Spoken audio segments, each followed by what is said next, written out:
4 मंजिला ससुराल होने के बाद भी देवरानी जेठानी की रसोई टेरेस पर।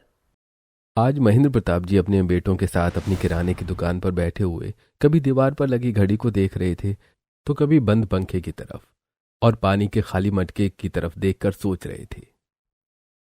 पता नहीं क्या हो गया है आज इतनी देर हो गई है और अभी तक बहुएं नाश्ता लेकर नहीं आई। एक तो मटके में पानी भी खत्म हो गया है और यहाँ मेरा गला सूख रहा है, ऊपर से लाइट भी नहीं आ रही है। तभी दुकान पर एक पुराना ग्राहक आता है और सामान की लिस्ट महेंद्र प्रताप जी के हाथ में थमाता है। सेठ जी, 1 हफ्ते बाद मेरी बेटी की शादी है तो आप ये सब सामान निकाल दो, लेकिन उससे पहले मुझे 1 गिलास पानी पिला दो, मेरा गला बहुत सूख रहा है। हे प्रभु, अब तो जाना ही पड़ेगा पानी लेने के लिए।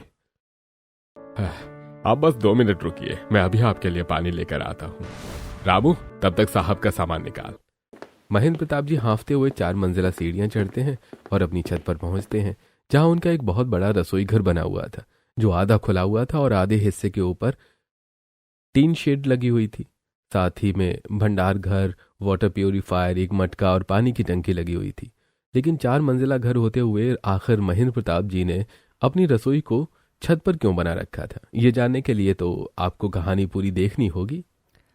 अरे पापा जी, आप इस समय छत पर? कोई जरूरी काम होगा तभी आए होंगे, फोन ही कर लेते हमें। अरे बेटा, फोन कैसे कर सकते हैं, सुबह से लाइट नहीं है और फोन भी डिस्चार्ज है मेरा। लेकिन आप 4 मंजिला चढ़कर आए क्यों हो? जरूर ही कोई अर्जेंट काम होगा। हाँ बेटा, वो पानी खत्म हो गया है नीचे, प्यास लग रही है मुझे, ग्राहक को भी पानी चाहिए, लाओ पीने का पानी दे दो मुझे। पापा जी, पानी तो आपको नीचे से ही लेना पड़ेगा क्योंकि आज टंकी में पानी नहीं है, सुबह से लाइट नहीं आ रही तो पूरी टंकी खाली है। दरअसल महेंद्र प्रताप जी के घर में पहले नीचे के फ्लोर पर आंगन था और उसी आंगन में रसोई और कुआं बना हुआ था, लेकिन उन्होंने कुछ समय पहले आंगन को हॉल में बदल दिया था। इसीलिए जब हॉल के नीचे बने कुएं की मोटर चलती थी तभी उनके घर में पानी भरा जा सकता था। अरे बहुओं, मैं तो थक गया 4 मंजिला चढ़कर। तो पापा जी, हम तो कब से कह रहे हैं आपसे, जब हमने इतना कुछ कर ही लिया है तो एक लिफ्ट भी लगवा ही लेते हैं, हमारी भी थोड़ी सहूलियत हो जाएगी। जी पिताजी, हमारे मना करने के बाद आपने 4थी मंजिल के टेरेस पर किचन बनवा लिया है, हम भी परेशान होते हैं और जब लाइट नहीं होती है तब आपको परेशान होना पड़ता है। नहीं बेटा, मैं तो बिल्कुल भी परेशान नहीं हुआ, अच्छा हुआ सुबह सुबह एक्सरसाइज हो गई। महेंद्र प्रताप जी बिना पानी लिए छत से नीचे वापस आ जाते हैं। दोपहर के समय पूरा परिवार 2nd फ्लोर के डाइनिंग हॉल में बैठा होता है। अरे बहू, दोपहर हो चुकी है, कितना समय लगा रही हो खाना बनाने में? सूरज सर पर चढ़ जाता है लेकिन दिन का खाना नहीं बनता तुम्हारा। आ रहे हैं दादी जी, बस बन गया खाना। इस घर में खाना खाने वाले कितने सारे मुंह हैं, लेकिन किसी को इतनी शर्म नहीं है कि थोड़ी सी भी मदद करवा दे। हाँ भाभी, आप सही कह रही हो, और थोड़ी सी देर हो जाए तो सभी चिल्लाने लगते हैं। बातें करते हुए दोनों बहुएं 2nd फ्लोर के डाइनिंग हॉल में आती हैं और सभी को खाना सर्व करती हैं। पूरा परिवार डाइनिंग टेबल पर बैठा खाना खा रहा होता है। अरे, इस दाल में तो नमक कम है, मुझे नमक दे दो।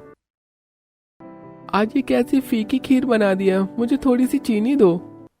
पता नहीं बहू, रायते में स्वाद की कमी लग रही है, इसमें थोड़ा सा चाट मसाला डाल दो। सभी लोग खाने में कुछ न कुछ कमी निकालते हैं और नेहा मीनू अपनी मसालों की दलिया में से निकालकर उन्हें नमक, चीनी और मिर्च देते हैं कि तभी। इन लोगों के लिए कितनी भी तैयारी कर लो, लेकिन बहुत में कुछ ना कुछ कमी पड़ ही जाती है। हाँ, और फिर हमें 4 मंजिल के चक्कर काटने पड़ते हैं। काश हमारे घर में छत पर रसोई होने के साथ एक लिफ्ट भी होती तो हमारा काम कितना आसान हो जाता ना। हाँ भाभी, एक तो दिन में 50 चक्कर ऊपर नीचे के लगाओ, ऊपर से इन लोगों की डिमांड्स खत्म नहीं होती। 4 मंजिला ससुराल होने के बाद भी देवरानी जेठानी की रसोई टेरेस पर होने से परेशान आपस में बातें करती हैं और सबका खाना खत्म होने के बाद झूठे बर्तन लेकर नीचे जा रही थी कि तभी।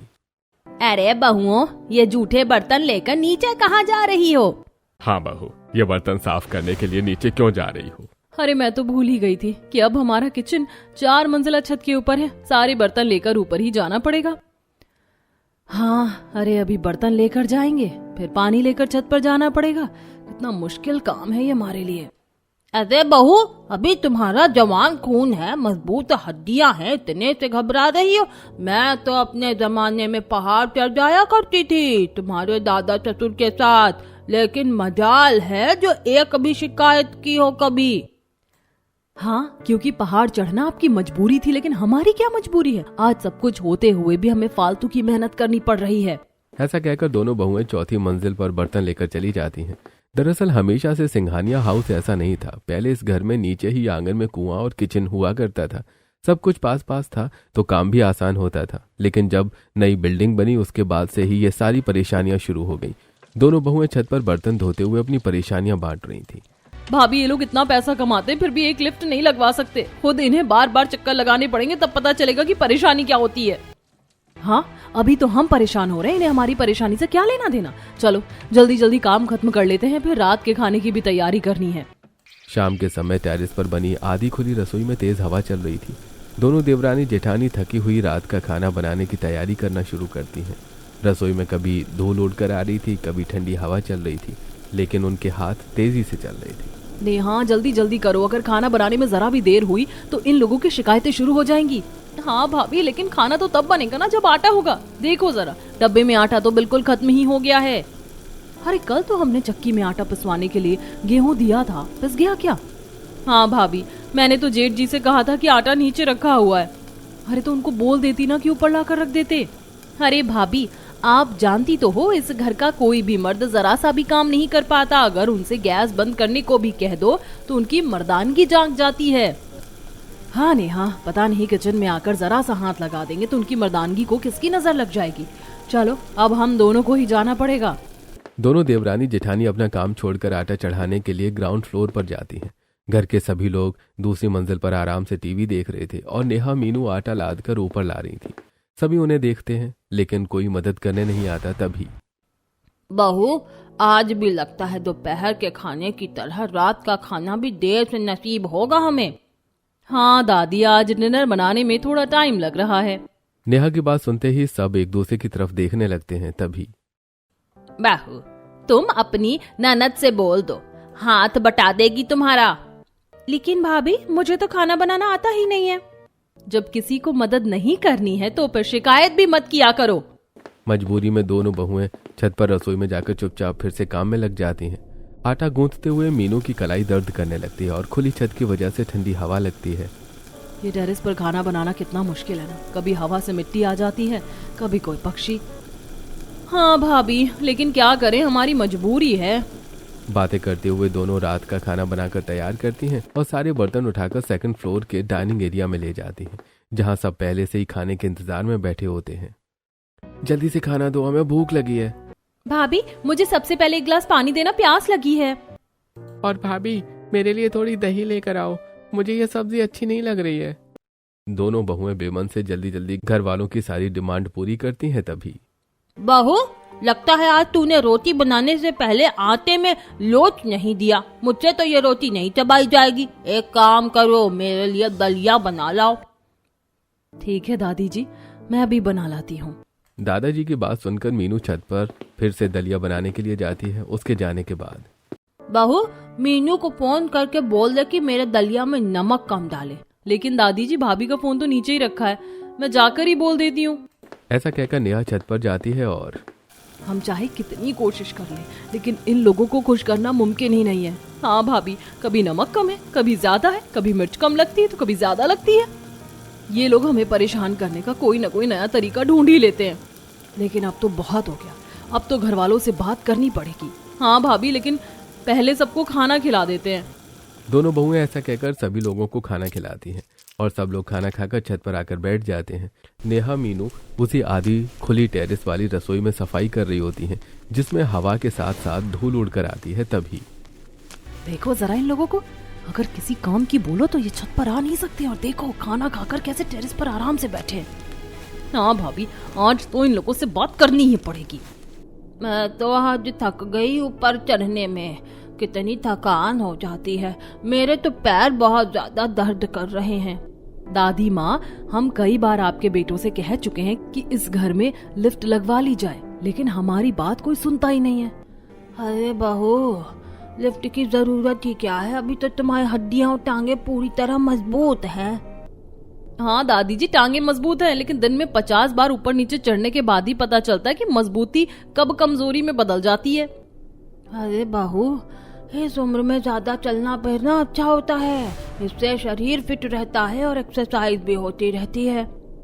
हाँ दादी, फिटनेस अच्छी बात है, लेकिन मजबूरी में किया गया काम एक्सरसाइज नहीं कहलाता। ठीक है, अगर लिफ्ट लगवाना संभव नहीं है तो कम से कम किचन नीचे कर दीजिए जैसे पहले थी, ताकि हमें बार बार सीढ़ियां ना चढ़नी पड़े। अरे बहू, जरा सोचो थोड़ा। नीचे हमारी दुकान है, सेकंड फ्लोर पर हम सभी के रहने के कमरे हैं, थर्ड फ्लोर पर स्टोर रूम है और चौथे फ्लोर पर तुम्हारी नंद की डांस क्लास चलती है और तुम्हारे देवर विवेक का जिम भी वहीं पर है। हाँ, अब देखो ना, हमें अपने काम में तरक्की करनी है और इसी वजह से ये सब व्यवस्था जरूरी है। अच्छा, अगर तरक्की करनी है तो लिफ्ट लगवाना भी उसी तरक्की का हिस्सा होना चाहिए। अरे बहू, तुम दोनों खुद देखो, यहाँ लिफ्ट लगवाने की जगह ही कहाँ है। जगह तो घर में मौजूद है, लेकिन सच्चाई ये है कि आप लोग लिफ्ट पर खर्च होने वाला पैसा बचाना चाहते हैं। आप लोगों की नियत ही नहीं है लिफ्ट लगवाने की। बहू, तुम्हारी टेरेस वाली रसोई तो अब बहुत अच्छी है, जहाँ खाना बनाते हुए आसमान और तारे दिखाई देते हैं और आधा शहर नजर आता है। अब तुम खुद ही सोचो कि भला किसके पास ऐसी रसोई है जो खाना बनाते समय आसमान का नजारा देखे और ताजी हवा का मजा ले। हाँ दादी जी, ऐसी रसोई सच में किसी को नसीब नहीं होती जहाँ खाना बनाते समय आंधी आए, बारिश और ओले गिरे और खाना बनाते बनाते ही घर की औरत परेशान होती रहे। अब तुम दोनों को शिकायत करना बंद कर देना चाहिए, क्योंकि तुम्हारे पास यही तो काम होता है, केवल खाना बनाने में ही तुम लोग परेशान हो जाती हो। अगर हमारा शिकायत करना आपको गलत लगता है तो जब लाइट नहीं रहती है तब सामान ऊपर चढ़ाने में या भारी कामों में किसी को मदद के लिए भेज दिया करिए। नहीं बहू, तुम घर की बहू हो और ये सारे काम तुम्हारी ही जिम्मेदारी है। सभी लोग अपनी अपनी नसीहत देकर अपने कमरों में चले जाते हैं। कुछ दिनों बाद दोनों बहुएं रसोई में खाना बना रही होती हैं, तभी प्यूरीफाइड से पानी आना बंद हो जाता है क्योंकि टंकी का पानी खत्म हो जाता है। अरे यार, अब टंकी चालू करनी पड़ेगी। नेहा, जाकर जरा टंकी चालू करके आओ। नेहा टंकी चालू करने जाती है और बटन दबाते ही, अरे भाभी, ये मोटर तो खराब हो गई है। हे भगवान, आज टंकी का पानी पूरी तरह खत्म हो चुका और मोटर भी खराब है। इसीलिए अब हमें खुद ही पानी चढ़ाना पड़ेगा। कोई और रास्ता नहीं, हमें बाल्टी भरकर पानी चौथी मंजिल तक ले जाना होगा। दोनों बहुएं नीचे से एक बाल्टी भरकर पानी चौथी मंजिल तक चढ़ाती हैं, लेकिन तभी कोई बाथरूम में नल खुला छोड़ देता है और पानी ऐसे ही बहने लगता है। तभी आधे घंटे तक लगातार पानी चढ़ाने के बाद भी टंकी नहीं भरती। भाभी, जरूर नीचे किसी ने नल खुला छोड़ दिया है। नीचे चलकर देखना पड़ेगा। दोनों देवरानी जेठानी नीचे जाकर देखती हैं तो उनकी नंद आराम से बाथरूम में नहा रही है और देवर विवेक ने टूथपेस्ट करते हुए नल बेवजह खुला हुआ छोड़ा है। ये देखकर दोनों बहुएं और ज्यादा परेशान हो जाती हैं। भाभी, इन लोगों को इतना भी समझ में नहीं आता कि हम दोनों बाल्टी बाल्टी पानी भरकर चौथी मंजिल तक चढ़ा रहे हैं और फिर भी ये लोग पानी बेवजह बर्बाद कर रहे हैं। इन सबको पता है कि मोटर खराब है, फिर भी किसी को हमारी परेशानी से कोई मतलब ही नहीं है। इसके बाद दोनों बहुएं चुपचाप सारे खुले नल बंद और पानी की मोटर बंद कर देती हैं और थकान के बावजूद वो फिर से ऊपर जाकर खाना बनाने लगती हैं और हमेशा की तरह सबको खाना परोसती हैं। खाना खाते समय, तुम लोग खाना बनाने में बहुत देर कर देती हो और एक जिम्मेदारी भी ठीक से संभाल नहीं पा रही हो। हाँ, अगर हमारी तरह तुम्हें भी बाहर का काम करना पड़ता तो पता नहीं तुम क्या करती। अगर आपको हमारा काम इतना आसान लगता है तो कभी हमारी मदद ही कर दिया करिए। कम से कम हमारी तकलीफ तो समझने की कोशिश कीजिए। सभी को खाना खिलाने के बाद नेहा अपनी जेठानी मीनू से कहती है, चलिए भाभी, सारे जूठे बर्तन धोकर रख देते हैं। दोनों देवरानी जेठानी थकी होने के बावजूद बिना कुछ बोले बर्तन धोने के लिए चौथी मंजिल की रसोई में चली जाती हैं। उसी समय ऊपर रश्मि की डांस क्लास चल रही होती है। भाभी, मुझे मेरी एनर्जी ड्रिंक चाहिए, जरा लाकर दे दीजिए। नेहा नीचे से एनर्जी ड्रिंक लेकर ऊपर जाती है। अरे भाभी, मैंने ये ड्रिंक नहीं मांगी थी, दूसरी ड्रिंक मांगी थी, वो लाकर दीजिए। रश्मि की बात सुनकर नेहा बिना जवाब दिए ऊपर जाती है और दूसरी ड्रिंक लेकर फिर नीचे जाती है। उसी दौरान जिम में मौजूद देवर विवेक आवाज देता है, भाभी, मुझे प्रोटीन शेक चाहिए, मेरा प्रोटीन शेक भी बना लाना। नेहा ऊपर वापस जाकर अपने देवर विवेक का प्रोटीन शेक लेकर नीचे जाती है और अपने देवर को देती है। अरे भाभी, आपको इतना भी नहीं पता कि शाम के समय मैं इस बोतल में नहीं अपने दूसरे सिपर में प्रोटीन लेता हूँ और मुझे बनाना फ्लेवर वाला प्रोटीन ला कर दो। नेहा फिर से चौथी मंजिल रसोई में जाती है और दूसरी बोतल लेकर आती है। इस तरह दोनों बहुएं बार बार ऊपर नीचे जाती हैं और बहुत ज्यादा परेशान हो जाती हैं। तभी नीचे दुकान पर बैठे उनके पति का फोन आता है। मीनू, जल्दी से मेरे लिए नीचे दुकान में पानी लेकर आओ, यहाँ पानी खत्म हो गया है। ठीक है, अभी लेकर आती हूँ। मीनू एक गिलास पानी लेकर नीचे आती है और रोहित को पानी देती है। तभी, अरे मीनू, मैंने तो नींबू पानी के लिए कहा था। मुझे काफी थकान हो रही है, इसलिए नींबू पानी लाकर दो। मीनू वापस ऊपर जाती है और नींबू पानी लेकर आती है नीचे और रोहित को देती है। तभी, अरे भाभी, एक गिलास पानी मेरे लिए भी ला दो, मुझे भी बहुत तेज प्यास लग रही है। मीनू फिर से ऊपर जाती है और अब की बार नेहा को पानी लेकर भेजती है। नेहा पानी लाकर मुकुल को देती है। अरे मुझे ठंडा पानी नहीं बल्कि गर्म पानी चाहिए, जाओ जाकर गर्म पानी लेकर आओ। 2 मिनट पानी को रखे रहने दो, पानी अपने आप गर्म हो जाएगा। नहीं, मुझे अभी तुरंत पानी चाहिए क्योंकि कस्टमर बैठे हुए हैं। जाओ जाकर दोबारा गर्म पानी लेकर आओ। नेहा दोबारा से ऊपर जाती है और गर्म पानी लाकर मुकुल को दे देती है। दोनों बहुएं ऊपर नीचे के चक्कर लगाकर परेशान हो जाती हैं। भाभी, मुझे तो बहुत ज्यादा थकान हो गई, लेकिन इस घर में हमारी थकान और परेशानी किसी को दिखाई नहीं देती। आज तो मैं भी परेशान हो गई हूँ, काम करते करते रात हो गई है। चलो चलकर सो जाते हैं। दोनों बहुएं काम खत्म करके सेकंड फ्लोर पर बने हुए अपने अपने कमरों में जाकर थक कर सो जाती हैं और दोनों नींद में एक सपना देखती हैं। नेहा के सपने में सभी घर वाले उससे पानी मांग रहे होते हैं। नहीं, मैं अब आप लोगों के लिए पानी नहीं ला सकती। पहले खुद कुएं से पानी भरो, उसके बाद 4थी मंजिल तक उसको लेकर जाओ, फिर पानी को प्यूरिफायर में से भरो और फिर 4 मंजिल उतर कर दुकान में आप लोगों के लिए पानी लेकर आओ। मैं आप लोगों को पानी नहीं दूंगी। मीनू अपने सपने में देखती है कि डाइनिंग टेबल पर सब लोग खाना खाने के लिए बैठे होते हैं और वो अकेले बैठकर खाना खा रही होती है सपने में। अरे बहू, तुम्हें शर्म नहीं आती? यहाँ हम लोग भूखे बैठे हैं, तुम अकेले अकेले खाना खा रही हो। मैं अब आप लोगों में से किसी को खाना नहीं दूंगी और अब से आप सबको अपना खाना 4थी मंजिल पर रसोई में जाकर खुद बनाना होगा। दोनों देवरानी जेठानी अपना अपना सपना देख रही होती हैं। सुबह दोनों की नींद खुल जाती है और वो किचन में खाना बनाते हुए अपने अपने सपने के बारे में एक दूसरे को बताती हैं और दोनों हंसती हैं। भाभी, मैंने अपने सपने में देखा कि मैंने घर के सभी लोगों को पानी लाकर देने से मना कर दिया है और मैं तो सपने में अकेले खाना खा रही थी और किसी को भी खाना नहीं दिया।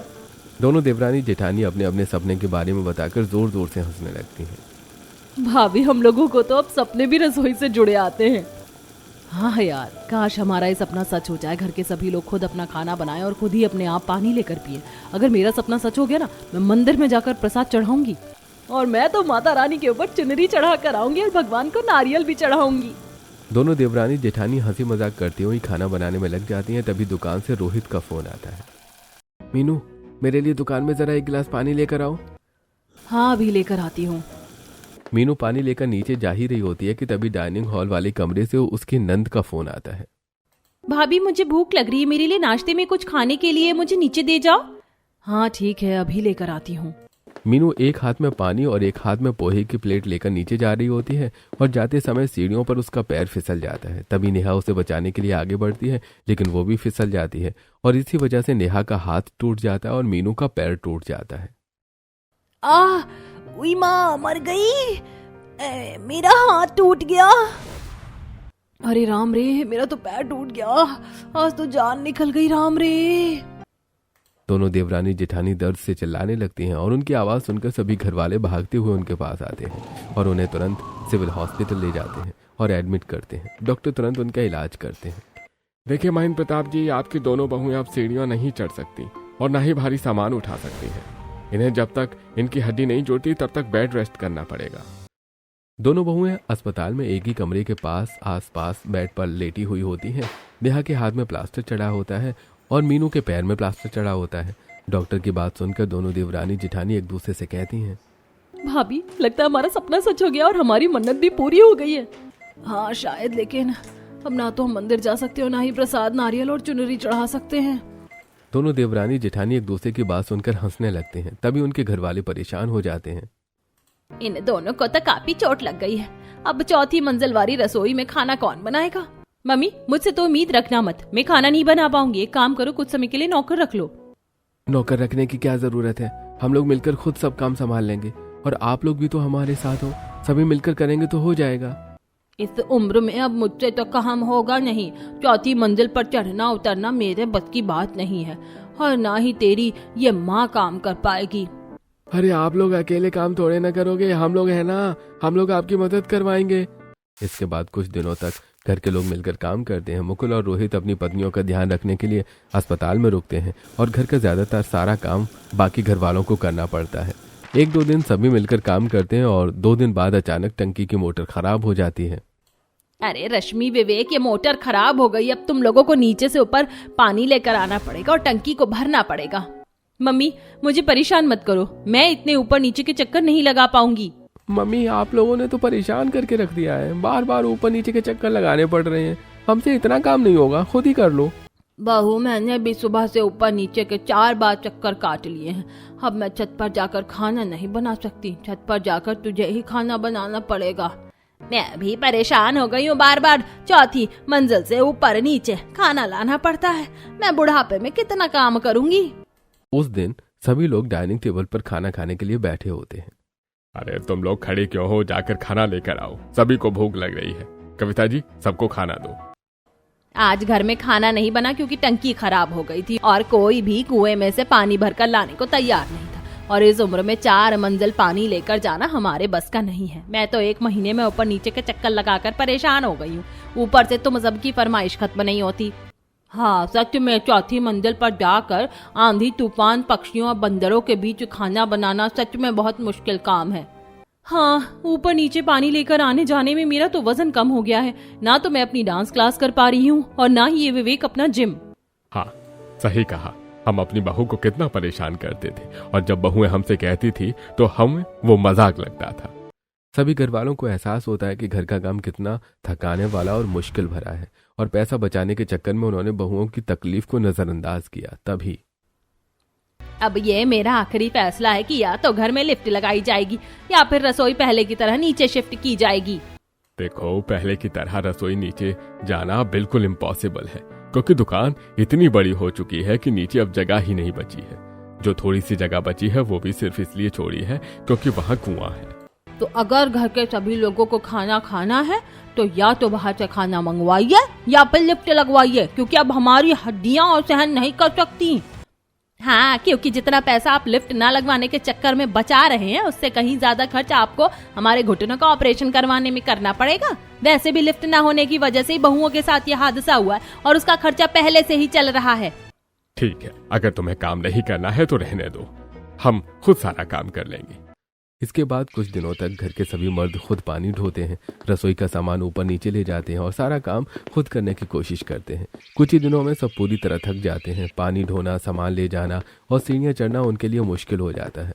जब सभी बुरी तरह परेशान हो जाते हैं तभी एक दिन मुझे लगता है कि अब तो लिफ्ट लगवानी ही पड़ेगी, क्योंकि घर का काम करना वाकई में बहुत मुश्किल है। घर में लिफ्ट का काम शुरू हो जाता है। जब तक घर में लिफ्ट लगने का काम चलता है तब तक टेरेस पर एक अस्थायी रसोई बनाई जाती है। सभी मिलकर खाना बनाते हैं। कुछ दिन बाद पूरा परिवार हॉस्पिटल में मौजूद होता है। डॉक्टर डिस्चार्ज के पेपर बनाते हैं। आपकी दोनों बहुएं अब पूरी तरह से ठीक हैं और दोनों को आज डिस्चार्ज किया जा रहा है। नेहा, मीनू, खुशखबरी है, अब तुम डिस्चार्ज हो रही हो। माँ जी, आपके लिए तो खुशखबरी ही है क्योंकि अब आपको किसी को खाना नहीं बनाना पड़ेगा, लेकिन हमारे लिए खुशखबरी नहीं है। जब हमारे हाथ टूटे थे तब हमें बहुत तकलीफ थी, लेकिन हम आराम में थे। हमें टेरेस वाली रसोई में रोज जाना नहीं पड़ता था। बेटा, अब फिर से तुम्हें अपनी पुरानी जिंदगी में लौटना पड़ेगा और वही परेशानी झेलनी पड़ेगी। हाँ, अब ध्यान रखना कहीं फिर से हाथ पैर न तुड़वा लेना, ताकि आराम करने का बहाना मिल जाए। अपनी दादी की बात सुनकर नेहा और मीनू मन ही मन सोचती हैं, हम लोग 1 महीना इतनी तकलीफ से गुजरे हैं और इन्हें अब भी लगता है कि हमने जानबूझकर काम से बचने के लिए बहाना बनाया था। दोनों बहुएं घर लौटती हैं तो नेहा इधर उधर देखकर कहती है, चलो हॉस्पिटल के बिस्तर से निकलकर वापस घर तो आ गए। भाभी, आपको घर में कोई बदलाव नजर आया? कौन सा बदलाव?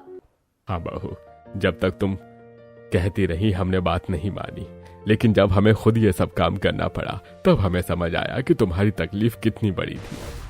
हाँ बहू, हमने न केवल खर्चा किया बल्कि बहुत कंजूसी भी की है और लिफ्ट ना लगवाकर बहुत बड़ी गलती की। अगर हमने पहले ही लिफ्ट लगवा ली होती तो तुम्हारे साथ ये हादसा नहीं होता। उस गलती के जिम्मेदार हम ही हैं। लिफ्ट देखकर देवरानी जेठानी की आंखों में खुशी आ जाती है। इसी खुशी में आज रात हम आप सबका मुंह मीठा करवाएंगे। पूरा परिवार पहली बार लिफ्ट में साथ जाता है। टेरेस वाली रसोई में पहुंचकर नेहा और मीनू कहती हैं, जिंदगी में पहली बार इस रसोई में आकर हमें खुशी महसूस हो रही है। दोनों मिलकर सबसे अच्छे खाने का प्लान बनाती हैं और खाना तैयार करती हैं। खाना बनाकर सबको सेकंड फ्लोर पर सर्व किया जाता है। अरे खाने में नमक कम है। खीर में शक्कर ज्यादा है। अरे अब तो लिफ्ट लग गई है, अभी ले आते हैं। अरे बहू, हम तो मजाक कर रहे हैं। अब हमें छोटी छोटी कमियां मंजूर हैं। इतने लोगों के लिए खाना बनाना आसान नहीं होता, ये बात अब हमें समझ आ गई है।